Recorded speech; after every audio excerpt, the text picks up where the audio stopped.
transportation challenge.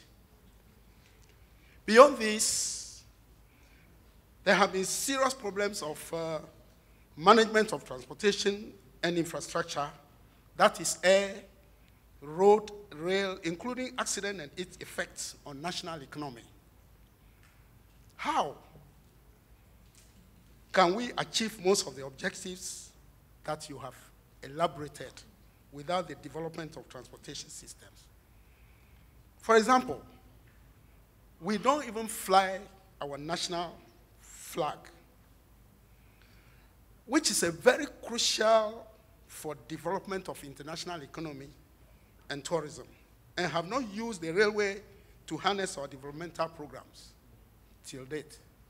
And my problem is, how are you going to manage and develop transport systems to move this country ahead? Because there is no economic activity that you do without the use of transport. Thank you very much for the question. Thank you, my brother.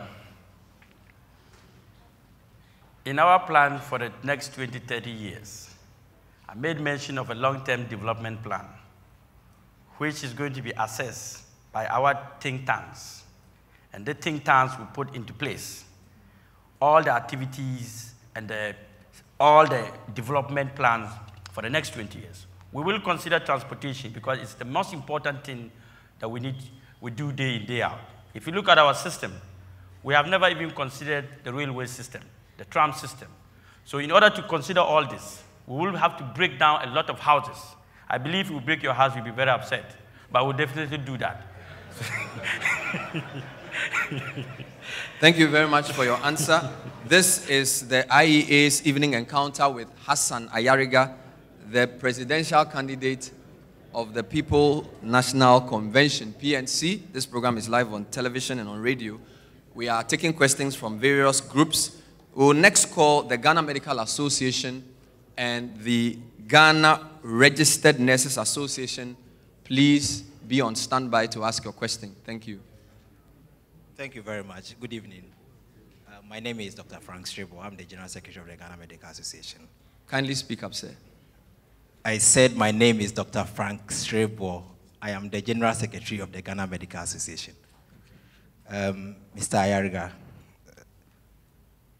postgraduate medical training in Ghana has led to a sharp decline in the loss of doctors through brain drain. However, recently there has been a consistent decline in central funding for postgraduate medical training. What is the PNC's policy for postgraduate medical training and the policy on funding in Ghana? Thank you very much. Thank you. Thank you very much, my brother. We have a lot of situations when it comes to health. And as I made mention, our vision is to make sure we build more hospitals and clinics, and as well train more youth and many, many young doctors. Without training all these youth, I think Ghana will have to look for or import doctors in the next 10, 20 years. Looking at our growing populations, we have to encourage youth and make sure we give them good salaries that they will stay after graduating and becoming doctors. Most of the time, it's the salary they get up that makes them to run to Germany, US, and other countries. So as we train them, let's put in measures to make sure that they stay and train many, many more ones. And at the end of the day, you and I will benefit. And as we train them, I will also entreat that we use the 3 T's of development: talent, technology, and tolerance. So if we are able to allow some of these young doctors to learn other languages, after we have had enough, then we can export them for foreign exchange. Thank you very much. Thank you. Ghana Registered Nurses Association will take their turn with a question. Hello. President of the Ghana Registered Nurses Association, Kwekua Santikrobia. Sir, 2 main drivers of a good healthcare system, arguably, as we have in Ghana today, the National Health Insurance System and a well-motivated health professional. I was happy when you made mention of the national health insurance system and issues that you would deal with in strengthening the healthcare system by way of putting across the country a good number of infrastructure development. I'm letting you know that a good number of healthcare seekers have lost confidence in the national health insurance system. And the public sector, many people are even refusing to patronize it, and they will choose to go to the private sector. Now, in a likely event of your becoming the next president, can you tell me specifically the new hope that you will bring into the national health insurance system and the motivation packages that you will give to the health care professional? And with the national health insurance system, particularly with funding and the expansion of the disease conditions. Thank you very much. Thank you very much. In my 5th paragraph, I made mention that when it comes to health, it's the nation's heart. Believe me, if we cannot take care of one another, then I believe at the end of the day, we'll be running away from one another. And what we will do, the National Health Insurance, as I made mention, is our baby. It's the PNC baby, and we are very sure that we are going to nurse our baby to become a grown man, so that in the future, he will take care of every man. But in that aspect, the National Health Insurance Policy is a scheme that is so important in our life. But the problem is that the implementation has not been properly done. And because of that, we get to a stage where we cannot continue.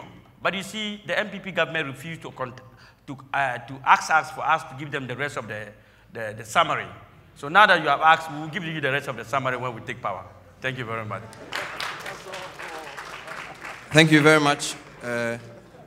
I want to just take the liberty to jump in and ask a quick question, Mr. Flagbearer. In a couple of your answers, you used the word decentralization, and you seem quite interested in that as I went through your speech. The Constitution Review Commission recommended that we be made to vote for our DCEs and our MMCEs. But the sitting president in the white paper disagreed with the recommendation and rather came up with a mixed system. Will a PNC government under Hassan Ayariga allow us to vote for our DCEs, or would you maintain the system President Mills has chosen, and why? In our National Development Plan, we have said that we are going to separate economic power from political power. It is not everything that must be politicized, because there are issues that we do not have to put our hands inside, and the community will have to do that. But I believe that if we do not put DCEs to represent us at the grassroots, then we might have some problems to face. But in other way, we will look at it when we come to power. So are you saying that, and at the risk of stretching it, are you saying that, please pardon me, are you saying that if my decision to vote were purely based on whether you would allow us to vote for DCs or not, I should wait till after the election to take the decision? You see, the issue is that when you don't enter a room, you don't know what is inside. So I see. Okay. Thank you very much. We have a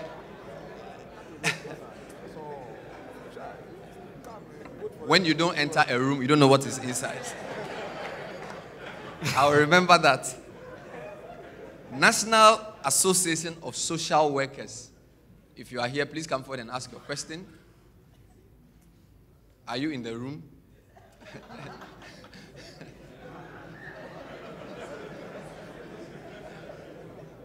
I am in the room, so I know what is in the room.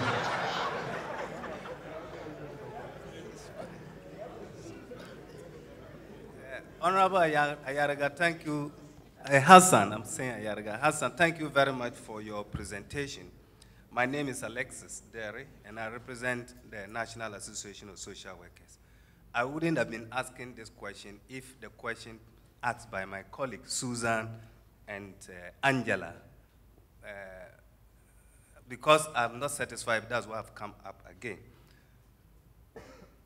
It has to do with funding of state social welfare provision. And I will give you two graphical illustrations so that you could probably think through what we are asking.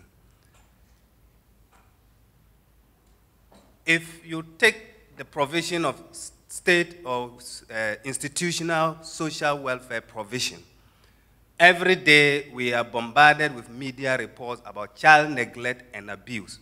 And when the victims or the children are rescued, the next or the most available avenue is to take them to the Department of Social Welfare. Some of us as professionals have always said that but for the resilience of the Department of Social Welfare, the extent of vulnerability of the Department of Social Welfare is so great that they themselves would have been in need of rescuing. How will the Hassan-led government ensure uninterrupted and predictable funding of social welfare provision, more especially institutional care?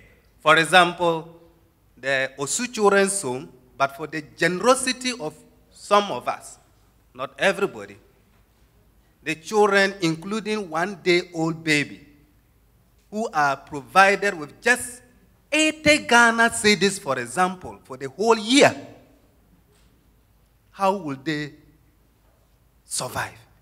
How will you ensure uninterrupted funding of some of these institutional social work, including the shelters, so that the managers of these homes will live a stress-free life? Thank you very much for your question.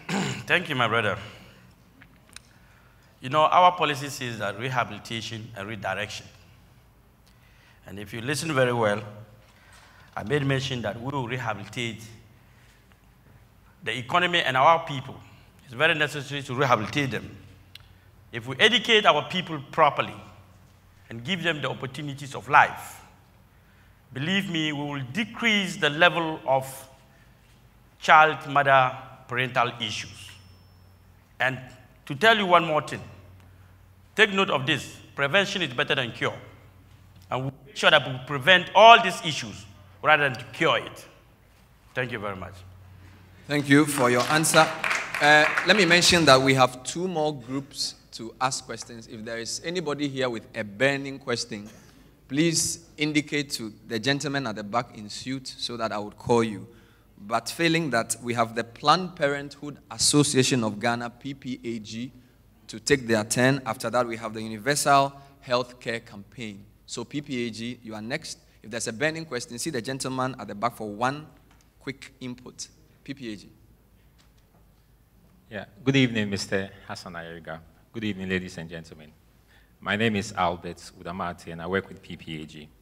Together with partners in the civil society sector, working in the field of reproductive health, our concern is that every year it is estimated that 350 women die out of every 100,000 who give birth in Ghana. Research has also shown that investment in family planning can lead to a 30% reduction in maternal mortality. My question: what plans, and say, please, practically, do you have to increase access to family planning services for Ghanaians in order to reverse this trend if you become the president of Ghana? Thank you. Thank you, sir.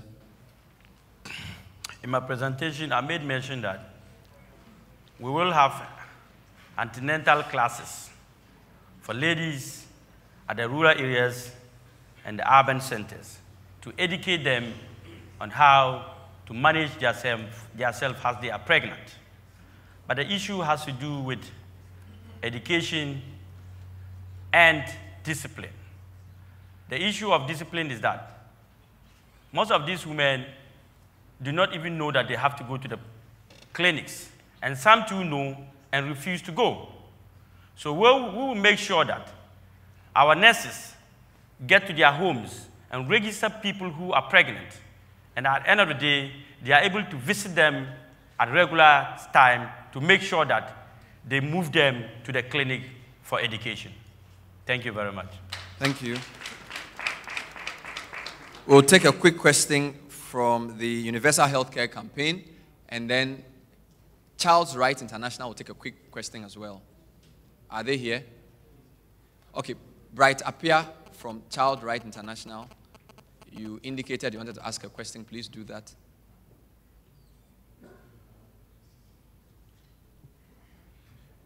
Thank you very much. My name is Bright from Child Rights International. I think most of the questions that I wanted to have been asked, but some of the questions cannot be kept brief. I think that we need more explanation to it, because most of your policies targeting education and also looking at the family system as well as the economy. And there are some issues within the economy and also that would also affect education. And that, as Angela asked, the question of on child labor. I really don't want to go into details of the issues, but I just want to find out your opinion on what your policy will be on child labor in Ghana. And it's a very technical area, so I will please ask you to give us a very detail of how you are going to enroll issues concerning child labor. Thank you. Thank you. Thank you, my brother. You see, when we talk about labor, we talk about income, we talk about earning, we talk about life improvement, we talk about body-mind reforms. The issue in all boils back to poverty. I think you need to understand that if I am well-to-do, I will not send my child for any form of jobs. This is why we are saying that our unemployment benefit will reach every household, so that if you have a family of 5, and assume that we want to give 50-50 Ghana cedis for each person has benefit, at the end of the day, your children will not be the farmers that you've known over the years. They will now go to school, and we will educate you to let you know that when you send your kids to school, they'll be better off than when you send them to the farms, or when you send them to go and do ice water business for you. Thank you very much. Thank you very much. I saw a former president of the AGI here. I want to find out whether he just left. Okay, so please come forward and ask your question then. A gentleman from AGI is the Association of Ghana Industries. Thank you very much. Okay, my name is Robert Wood, but I call myself the crusading engineer without disciples. Disciple is that without machine building capacity, this country can never make it. When I was a young man, maybe younger than you, cocoa, we produced about 500,000 tons. That is just before independence. And the price for a ton was 2,000 pounds. And 2,000 pounds could buy 4 VW cars, Tefre, because one was 500 pounds. Last year, the price of cocoa was $3,000 a ton, and Tefre was $30,000. So it required 10 tons of cocoa to buy 1 Tefre, which that you could buy with 1 ton of cocoa, buying 4 of them. This year, 1 ton of cocoa, you require 15 tons to buy 1 Tefre, because we don't have manufacturing capacity. It got a bit cold, that's why. Now, about the same time, 55 years ago, 50 years ago, we built Akusumbu Dam. Now we're building the Bui Dam, which is 1/4 the size of Akusumbu Dam. We have had the UST, and yet we have to go and bring in the Chinese after 50 years, 2 generations to build for us. And we had a university 55, 60 years ago. Now, recently we bought the FPSO. That is the floating production, storage, and that drilling machine to produce oil. Now, to build that, we require a dry dock, which we had 50 years ago. You require a petroleum refinery experience, which we had also 50 years ago. You require both years, which we had 50 years ago, and the UST. And yet we have to go and buy this from Malaysia. So what is the question, sir? The question is that, what is wrong with us?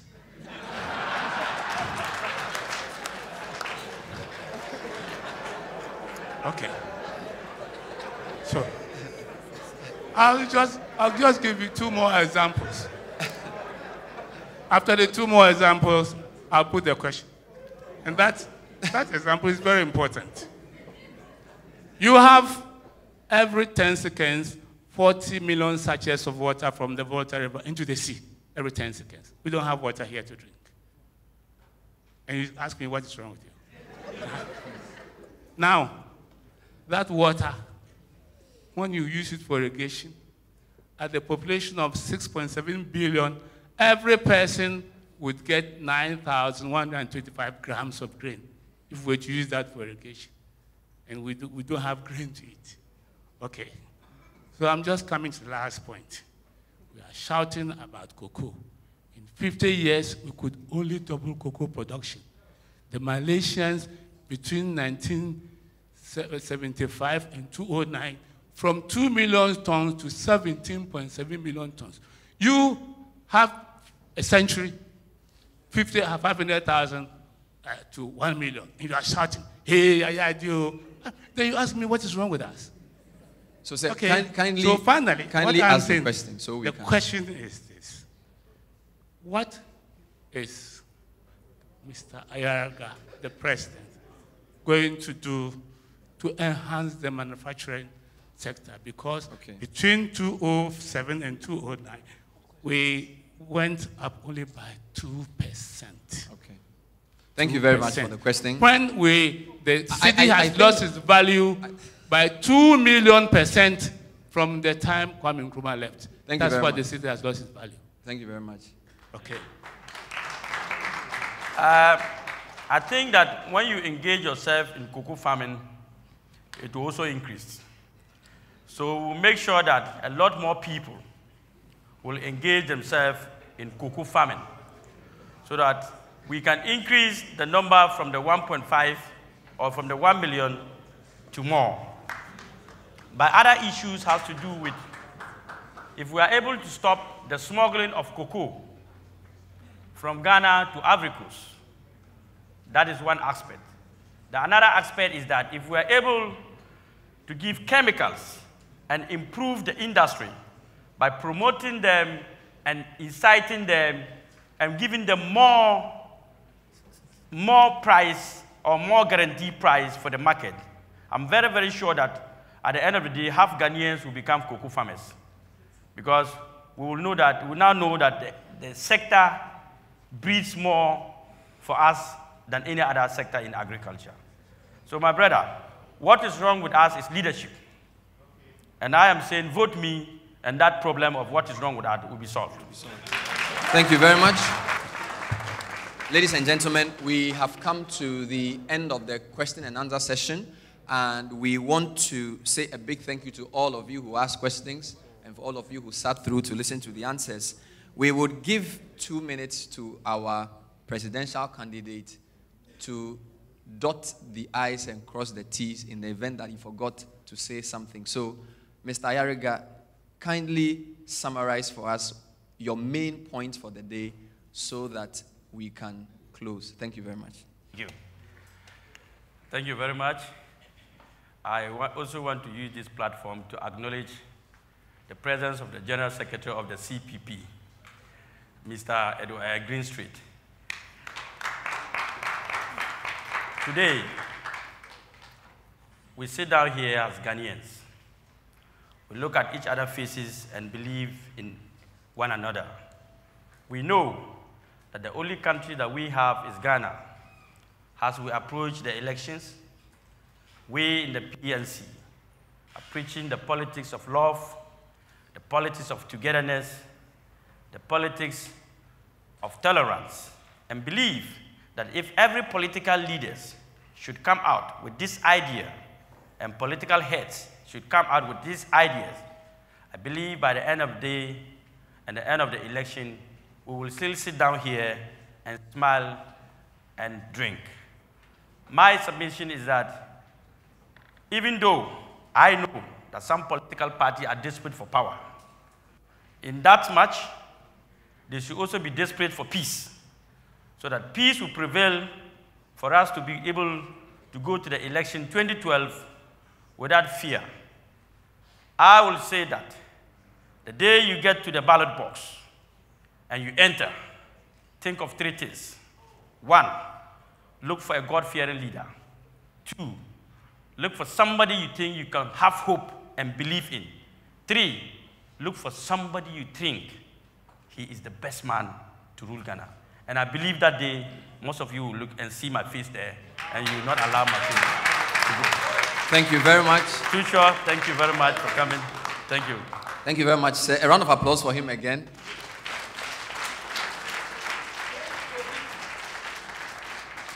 Ladies and gentlemen, viewers and listeners, before we take our closing remarks, just to acknowledge a few people, we have the IEA 2012 Presidential Debate Committee. Some of the members are here.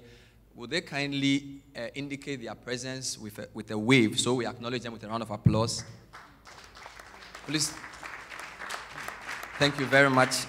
We also have members of the National Enforcement Body for the 2012 Political Parties Code of Conduct who are also here with us. Let's see them. I have spotted the former chairman of the New Patriotic Party, Peter McMenu. Let's acknowledge and put your hands together for him. And we have members of the Diplomatic Corps as well here with us. Thank you all very much. I believe that the visiting senior fellow for the IEA will put these thank yous more appropriately. So let's receive Brigadier General Francis Ajemfra, retired, a visiting senior fellow with the IEA, to give his closing remarks with a round of applause.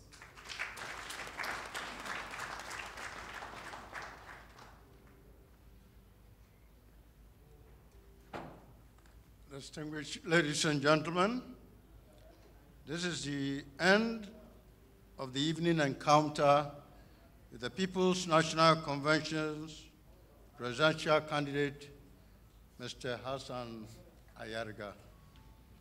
I believe you all agree with me that the encounter has been very fruitful and very interesting.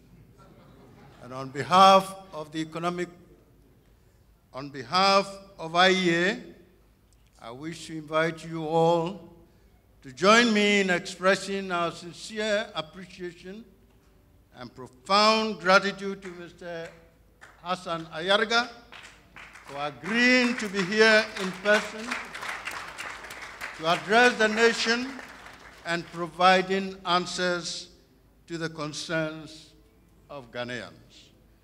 Our sincere thanks also go to the stakeholders for the probing questions put to Mr. Ayariga.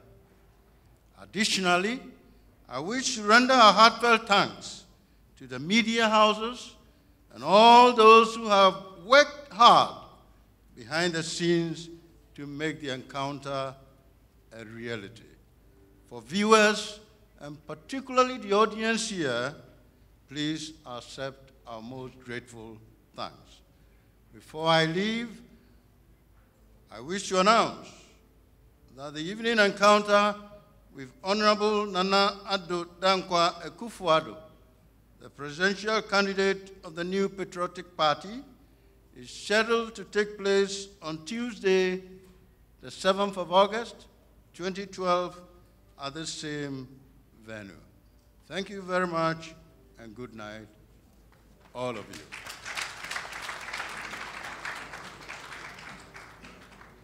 Thank you very much, ladies.